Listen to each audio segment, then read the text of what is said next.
Oke, bismillahirrahmanirrahim. Assalamualaikum warahmatullahi wabarakatuh. Halo. Eh, Waalaikumsalam warahmatullahi wabarakatuh. Waalaikumsalam warahmatullahi wabarakatuh. Sebelumnya perkenalkan kami dari kelompok 6 dari kelompok Tungtung Sahur ingin mempresentasikan proyek kami, laporan proyek kami mulai dari Journey of Stage 1 sampai Prototyping Journey. Journey of Stage One. Di sini ada Exploration Stage. Exploration Stage ini mengeksplorasi topik smart waste, sorting tools for smart home enthusiast household.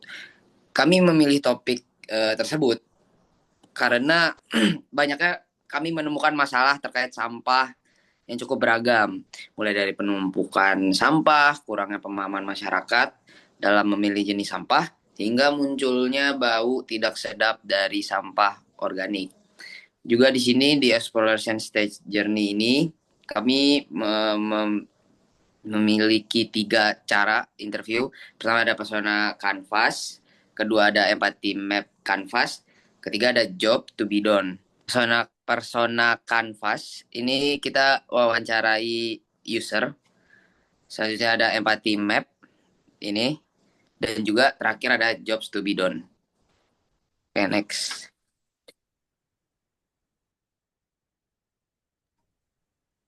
Oke, selanjutnya seperti yang sudah dijelaskan sebelumnya bahwa kita memakai 3 yaitu persona canvas, jobs to be done, dan empathy map. Jadi untuk persona canvas dari narasumber, kami menunjukkan bahwa mereka bertiga itu memiliki latar belakang yang berbeda.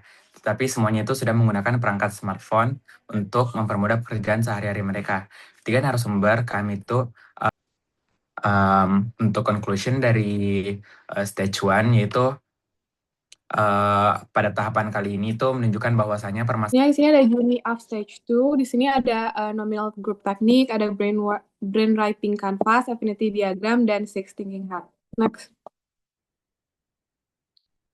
Nah, di Nominal Group Teknik ini, jadi kita mengumpulkan segala ide, mau yang berkualitas atau enggak, yang penting adalah kuantitasnya. Nah, kita terkumpul 72 ide. Nah, di Brainwriting Canvas itu kita menggali lebih dalam ide-ide dari setiap anggota kami. Selanjutnya, di Affinity Diagram, itu kita gimana ide-ide kita itu terintegrasi pada sistem digital. Kemudian di Six Thinking Hat, itu kita melihat dari berbagai perspektif. Pertama dari proses, logic, creativity, caution, positivism, hingga emotions.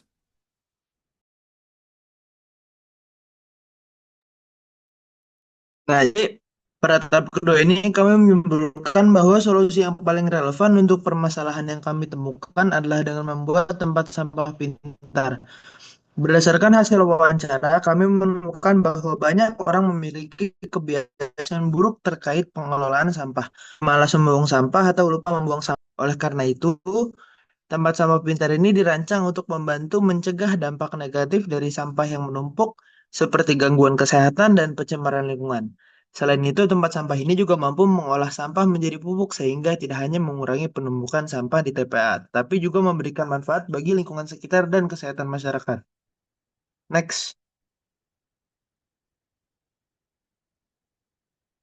Nah, pada stage ketiga ini, kami masuk ke tahap pengembangan dan pemilihan ide menggunakan beberapa tools. Pertama, kami menggunakan Bingo Selection, yaitu tools untuk memvisualisasikan ide dan mengembangkan konsep ke dalam bentuk prototipe, baik digital, fisik, maupun experience prototype.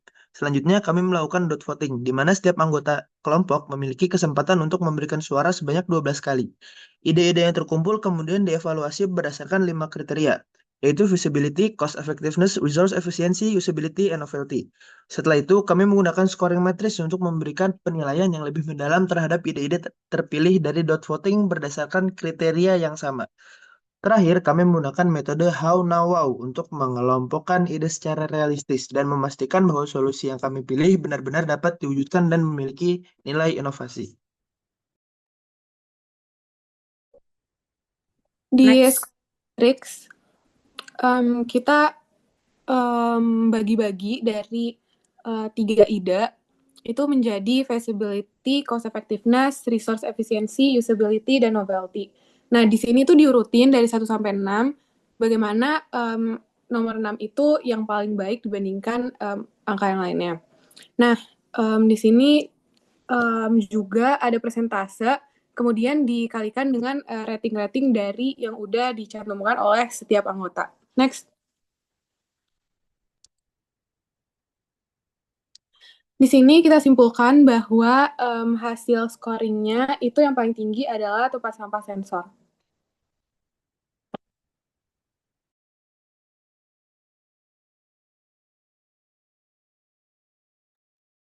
Oke, conclusion of stage 3 dari voting yang sudah kami lakukan bersama tim, kami akhirnya memilih tempat sampah berbasis sensor untuk kami ciptakan dan kami buat untuk inovasi modern yang sangat menjaga lingkungan dan dapat dipakai oleh masyarakat. Nah, barang yang kami buat ini juga sesuai dengan kebutuhan pengguna, mulai dari generasi milenial, generasi Z, dengan lansia.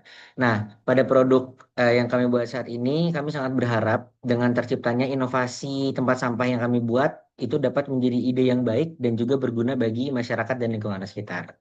Next. Oke, winning concept setelah kami melewati voting tadi, nomor 3 di sini ada tempat sampah berjalan yang dimana ini akan berguna bagi pengguna lansia yang susah mobilitas untuk membuang sampah, mobilitas untuk bergerak, dan lain sebagainya. Lalu yang kedua ada tempat sampah pengelola sampah organik menjadi pupuk. Oke, ya terus yang pertama tempat sampah sensor. Nah, di sini tempat sampah sensor menjadi ranking nomor 1 karena memang karena tujuan kita adalah modern, jadi kami menggunakan tempat sampah berbasis dengan sensor. Next.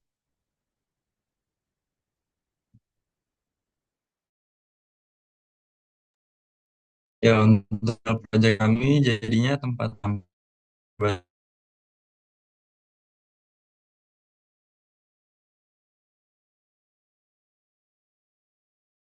sensor serta bentuk yang minimalis. Untuk sketsa kedua di sini ada tampak dalamnya. Jadi bagian dalam dari tong sampah kami terdapat 3 tabung yang terpisah. Tujuannya itu sebagai wadah bagi setiap jenis sampah. Dan untuk sketsa ini ada realisasi ukuran. Jadi tempat sampah kami berbentuk tabung minimalis dengan tinggi 100 cm serta diameter 60 cm. Next. Di prototyping stage ini yang kedua prepare prototype, yang ketiga meter Lego prototype. Pada tahapan sketch prototype ini, dimulai dengan sketsa tangan yang menggambarkan struktur dan alur interaksi pengguna secara sederhana. Sketsa tersebut mencakup beberapa bagian fungsional, ikon, dan arah aliran proses yang ditunjukkan dengan panah spiral. Ini ada 3 tahapan sketch prototyping. Yang pertama adalah pembuatan inisial prototype. Itu tim membuat mock-up sketsa yang menggambarkan rancangan konseptual, gambaran kasarnya, bisa dibilang seperti itu. Yang kedua ada user feedback dan learning cards. Jadi setelah kami buat initial prototype-nya, kami meminta umpan balik dari pengguna untuk penyempurnaannya. Dan terakhir adalah pembuatan revisit prototype.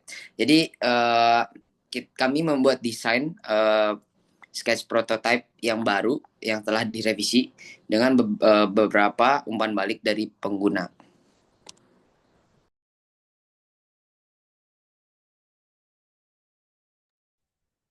Pada tahap paper prototyping, tim membuat mockup sederhana berbasis kertas untuk merepresentasikan konsep desain dan alur penggunaan produk. Tahapan ini dimulai dari pembuatan paper prototype awal berdasarkan konsep desain yang telah dipilih. Prototipe ini kemudian diuji langsung kepada pengguna melalui user testing untuk melihat interaksi dan cara penggunaan produk. Dari proses tersebut, kami mengumpulkan feedback dan evaluasi dari pengguna untuk mengidentifikasi kekurangan serta kebutuhan perbaikan desain. Berdasarkan hasil evaluasi tersebut, kami melakukan revisi paper prototype sehingga menghasilkan desain yang lebih intuitif, sederhana, dan sesuai dengan kebutuhan pengguna.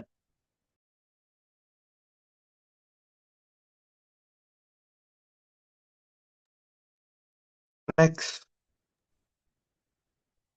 Oke, lanjut di materials. Jadi, ketika tempat sampah kami akan terrealisasikan, kami akan menggunakan 6 materials. Yang pertama yaitu HDPE, yang dipakai sebagai bahan utama bodi tempat sampah. Atau material ini tuh kuat dan tetapi ringan, dan tidak mudah menyerap bau dan tahan terhadap kelembapan.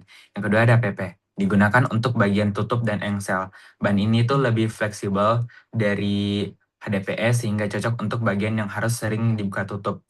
PP juga tahan panas dan tahan bahan kimia yang mungkin berasal dari sampah. Yang ketiga, ABS plastik yang digunakan sebagai bahan casing luar untuk robot kecil. Bahan ini keras, kuat, tetapi tetap ringan sehingga ideal untuk perangkat elektronik bergerak. Yang keempat ada aluminium.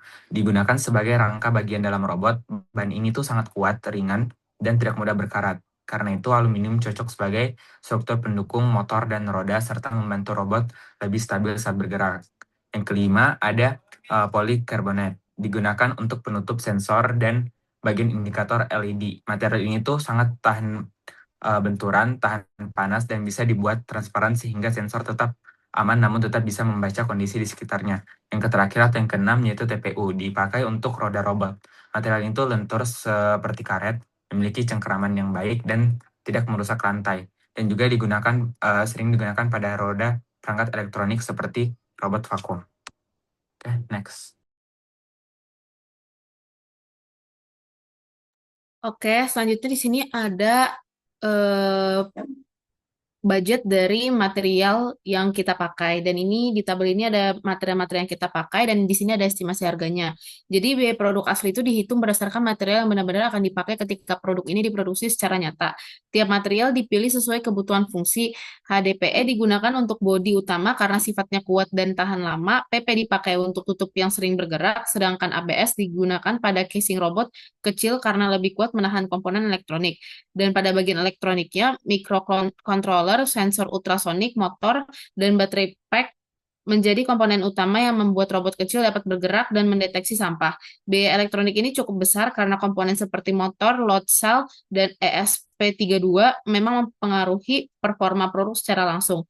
Dan selain itu, ini biaya seperti mur, baut, PCB, kabel, dan finishing juga ditambahkan karena komponen tersebut benar-benar dibutuhkan agar produk akhir terlihat rapi, aman digunakan, dan siap dijual. Packaging juga dimasukkan karena produk asli pasti membutuhkan kemasan untuk distribusi. Dan yang terakhir, secara keseluruhan, budget produk asli berada di kisaran 585.000 sampai 890.000 per unit, tergantung kualitas material dan komponen elektronik yang dipilih.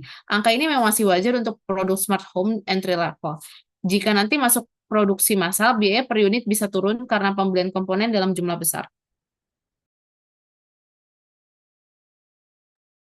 Oke, pada tahapan cardboard prototype kali ini, dengan tujuan kami membuat bentuk fisik agar konsumen memiliki gambaran fisik nih terhadap barang yang ingin kami ciptakan. Nah, bahan yang kami jadikan sebagai bentuk fisiknya ada 3 buah kardus.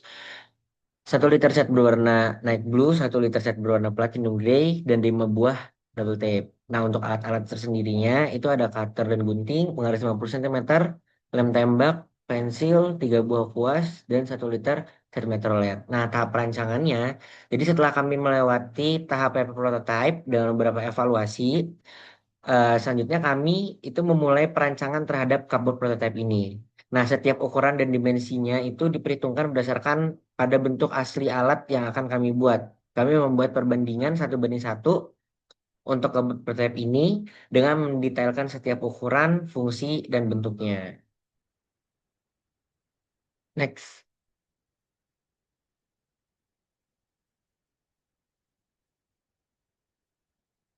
Selanjutnya di sini Go Prototype. Di sini software Cooling Studio. Di sini ada tampak depannya, tampak samping, dan tampak atas. Nah, itu dibuat menghasilkan material Indonesia. Nah, ini supaya gampang dan supaya bantu juga menyusun si Legonya itu. Itu aja taruh lagi di Iya. Mas, gue pakai itu lagi.